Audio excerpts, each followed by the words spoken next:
उद्देश्य। इस पाठ के अंत में आप निम्नलिखित सीखने में सक्षम हो जाएंगे।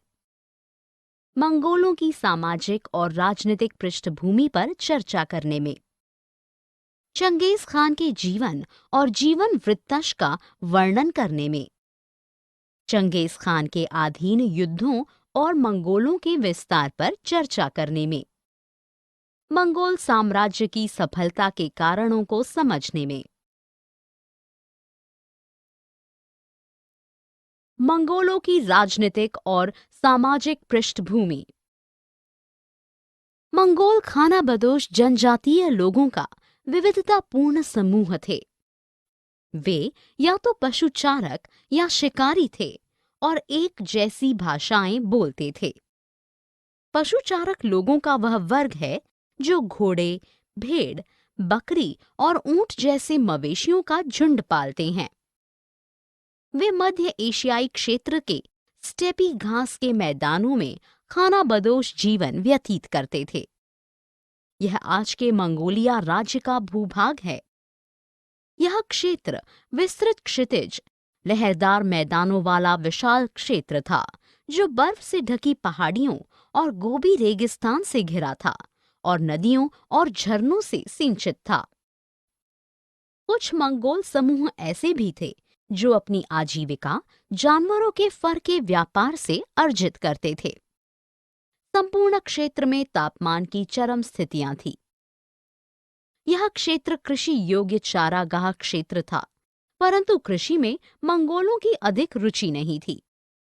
वे तंबुओं में रहते थे और अपने पशुधन के साथ एक स्थान से दूसरे स्थान की यात्रा करते थे। कबीलों के पास बहुत ही कम संसाधन होते थे। समृद्ध मंगोल परिवार में कई सदस्य होते थे जिनके पास अधिक संख्या में पशुधन और चारागाह भूमि होती थी। चारागाह भूमि और पशुधन पर अधिकार करने के लिए मंगोल कबीले एक दूसरे के साथ लड़ते रहते थे। स्टेपी भूमि के सीमित संसाधनों के कारण मंगोलों को अपने क्षेत्र से बाहर देखना पड़ा। उन्होंने अन्य मध्य एशियाई खानाबदोशों के साथ अपने पड़ोसी देश चीन से व्यापार और वस्तु विनिमय प्रारंभ कर दिया। वे चीन से कृषि उपज और लोहे के बर्तनों के बदले में घोड़ों और फर का आदान प्रदान करते थे। चंगेज खान का जीवन और जीवन वृत्त।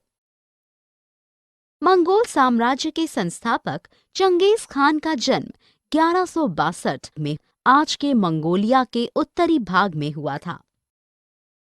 जब वह युवा था तो उसे तेमुजिन के नाम से जाना जाता था, जिसका अर्थ उत्कृष्ट इस्पात होता है। वह कियात कबीले के सरदार येसुजेई का पुत्र था।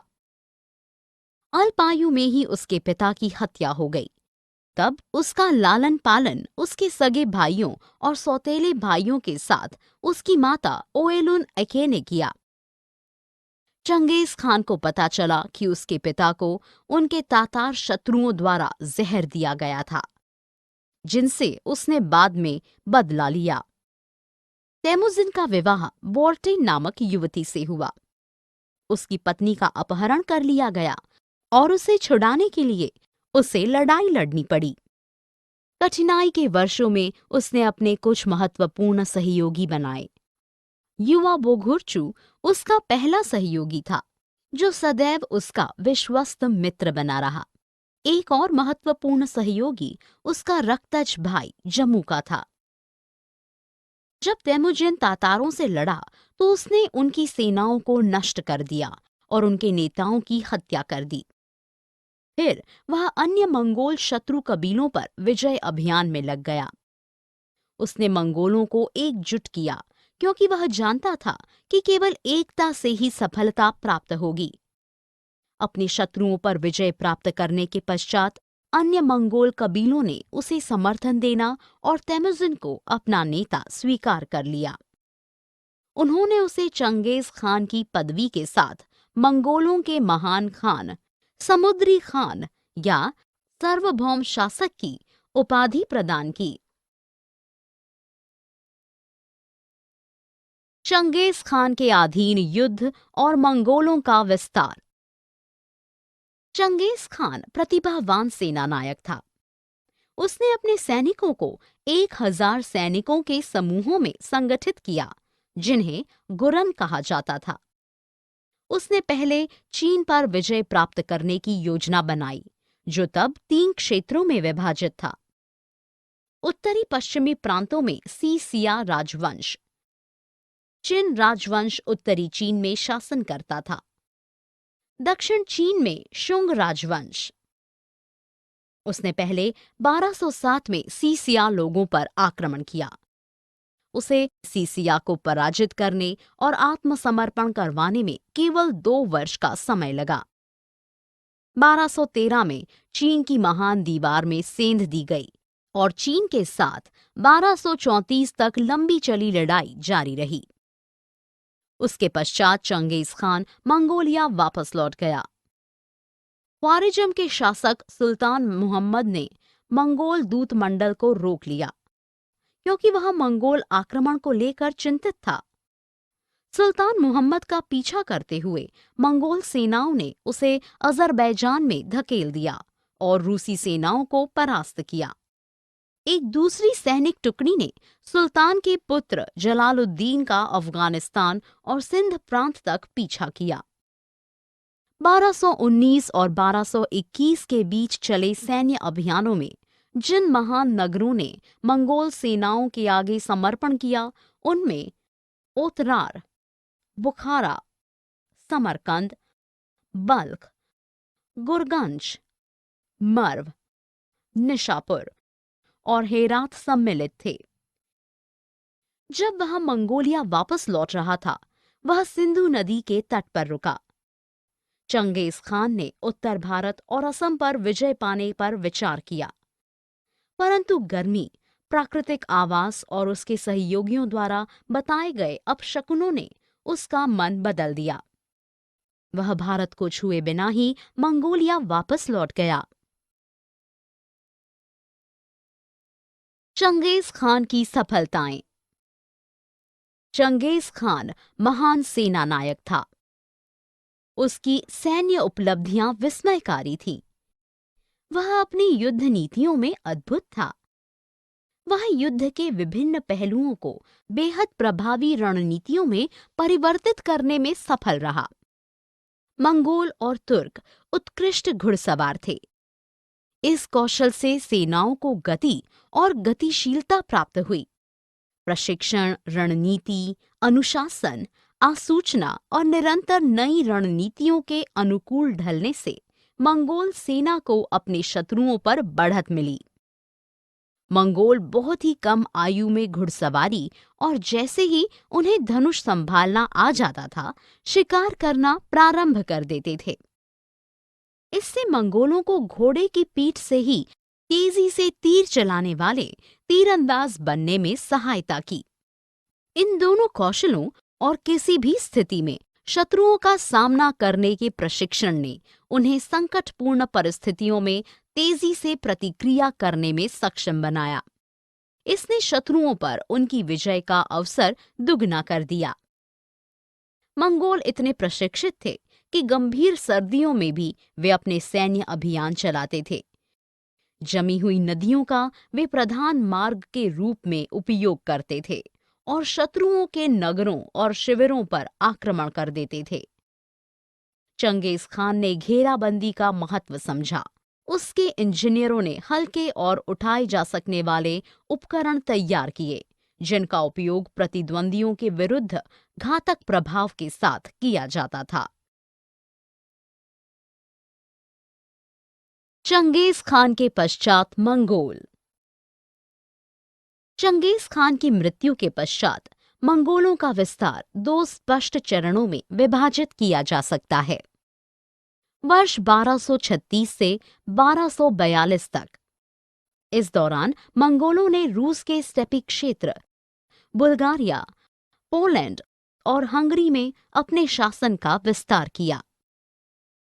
वर्ष 1255 से 1300 तक। दूसरे चरण में संपूर्ण चीन, ईरान, इराक और सीरिया पर विजय प्राप्त हुई। 1260 के दशक के पश्चात मंगोल सेनाओं को कुछ पराजयों का सामना करना पड़ा।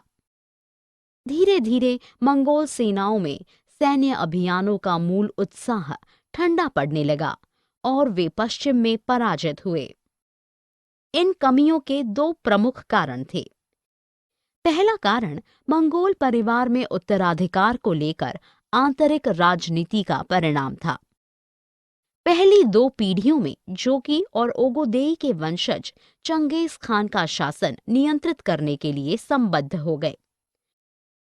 दूसरा कारण जोकी और ओगोदेई वंशजों की टोले के वंशजों द्वारा उपेक्षा थी। जब टोले के वंशज मोंके ने गद्दी संभाली तो ईरान में बड़े उत्साह और सैन्य अभियानों को चलाया गया, परंतु चूंकि टोलेइड की रुचि चीन की विजय में अधिक थी, इसलिए मतभेद पैदा हो गया और पराजित हुए। मंगोलों का सैनिक संगठन। मंगोल सेनाएं एशिया और यूरोप के युद्ध क्षेत्रों में एक प्रमुख शक्ति थीं। मंगोल जनजाति के सभी वयस्क पुरुषों से सेना में सम्मिलित होने की अपेक्षा की जाती थी। जब भी अवसर की मांग होती थी, वे सशस्त्र सेनाओं का भाग बन जाते थे। मंगोल सेनाओं में अधिकांश योद्धा तुर्क थे। कुछ मंगोल सेनाएं गैर मंगोलों से भी बनी थीं, जिनमें चीनी और अरबी जैसे समूह सम्मिलित थे, जिन्होंने स्वेच्छा से चंगेज खान की सत्ता स्वीकार कर ली थी।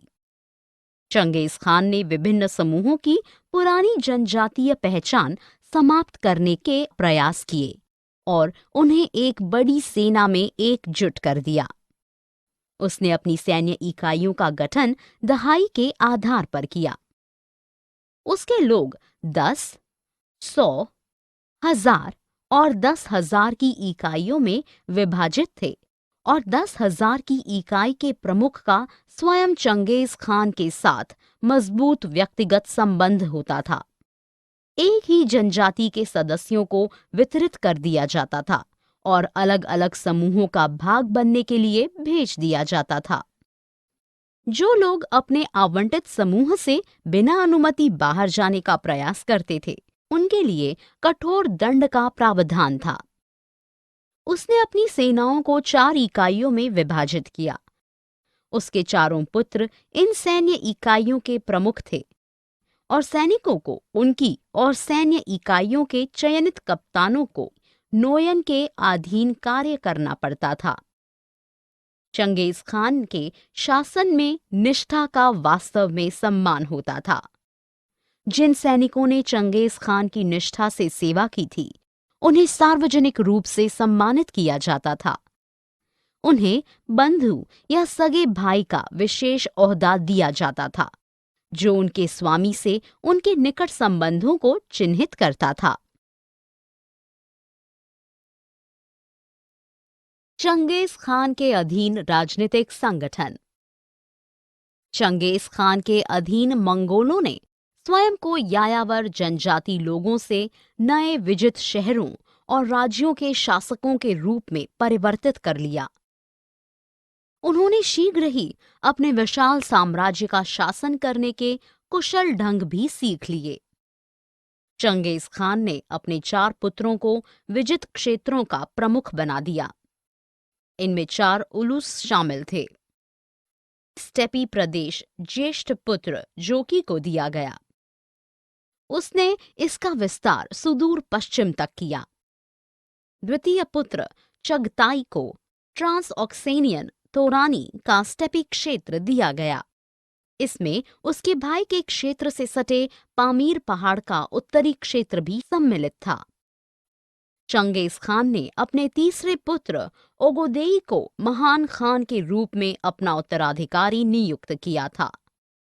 ओगोदेई जब राजा बना तो उसने कराकोरम में अपनी राजधानी स्थापित की।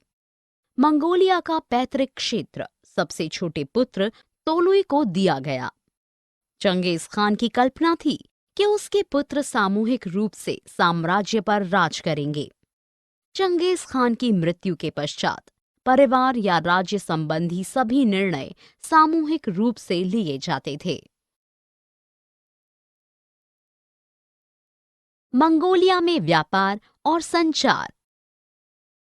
चंगेज खान और मंगोल साम्राज्य के उदय से पहले भी मंगोल व्यापार पसंद करते थे। चंगेज खान के सिंहासन संभालने के साथ साम्राज्य के दूरस्थ क्षेत्रों को जोड़ने के लिए तीव्र हरकारा प्रणाली याम आरंभ हुए। इसमें नियमित दूरी तक संदेश और वस्तुएं भेजने के लिए तैयार घोड़े और घुड़सवार सम्मिलित थे।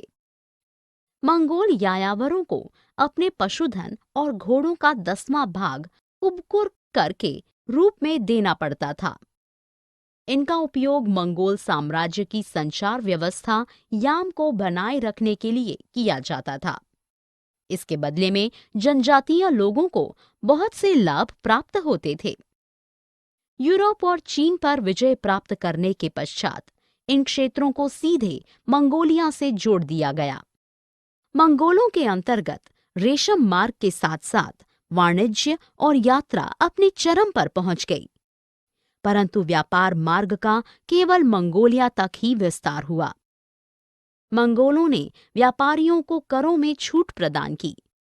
चंगेज खान उन्हें पासपोर्ट जैसा दस्तावेज देता था, जो रेशम मार्ग पर सुरक्षित यात्रा की अनुमति देता था। यहाँ तक कि इन व्यापारियों द्वारा मंगोलों से कम ब्याज पर ऋण भी लिया जाता था। कागजी मुद्रा का उपयोग भी देखने में आया, परंतु इन्हें रेशम और बहुमूल्य धातुओं द्वारा समर्थित किया गया था। जब मंगोलों ने चीन, फारस, रूस और अन्य क्षेत्रों पर विजय पाई, तो मंगोल नेतृत्व के प्रभावशाली मंगोल नेताओं ने किसानों की हत्या करके उनकी कृषि भूमि को चारागाह में परिवर्तित करने का सुझाव दिया। हालांकि यह चंगेज खान का पोता कुबलई खान था, जो 1270 में किसानों और शहरों के रक्षक के रूप में प्रकट हुआ। विश्व इतिहास में चंगेज खान और मंगोल। चंगेज खान के समक्ष नेतृत्व में मंगोल साम्राज्य अपने चरम पर पहुंच गया। उसने मंगोलों को एकजुट किया। उसने मंगोल जनजातियों को अंतहीन जनजातीय युद्धों और चीनी शोषण से मुक्त किया। चंगेज खान के शासन में मंगोलों ने समृद्धि देखी और एक अंतर महाद्वीपीय साम्राज्य स्थापित करते हुए मंगोल सीमाओं का विस्तार किया। उन्होंने व्यापार मार्गों और बाजारों को बहाल किया, जिसने दूर दराज के यात्रियों और व्यापारियों को आकर्षित किया। जब चंगेज खान ने दूर दराज के स्थानों पर विजय प्राप्त कर ली, तो उसे विभिन्न धर्मों का अनुसरण करने वालों लोगों के विविधतापूर्ण मिश्रण पर शासन करना पड़ा। हालांकि स्वयं मंगोल खान भी विभिन्न धर्मों से संबंधित थे। शामन, बौद्ध, ईसाई और अंततः इस्लाम, परंतु उन्होंने अपनी व्यक्तिगत आस्था को सार्वजनिक नीति पर हावी नहीं होने दिया। मंगोल साम्राज्य में सभी सांस्कृतिक समूहों और धर्मों के लोगों को प्रशासकों और सशस्त्र दलों में सम्मिलित किया गया। हम यह कह सकते हैं कि मंगोल साम्राज्य एक बहुजातीय, बहुभाषी, बहुधार्मिक शासन था, जिसे कभी भी अपनी बहुलवादी संरचना से संकट नहीं प्रतीत हुआ।